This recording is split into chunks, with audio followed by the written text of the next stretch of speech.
গাছ এখন বিকালবেলা একটু মরিচ গাছ থেকে মরিচ পাড়তে হইব।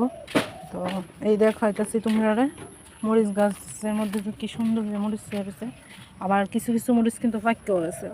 তো এখন আমি মরিচ উঠাইলাম বাগান থেকে। আর এই দেখো আমার বাগানে একটা পুঁইশাকও হয়েছে।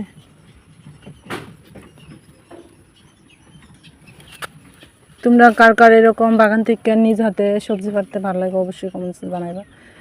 মানে কিছুদিন ধরে ঘরে তো মরিচ আসছে, এর জন্য পারতে পারছি না। দেখো মরিচগুলো একদম পাক্কা লাল লাল হয়ে গেছে।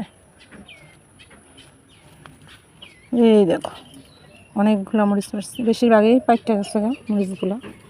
তো এখন বাকি দিয়েও ফেলে লাইতেছি।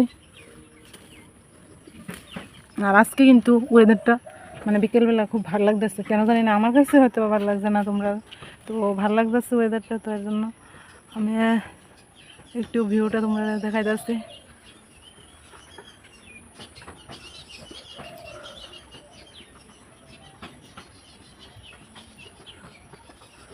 ঠিক আছে, এখন বাকি মরিচগুলো এখন আমি ফেলে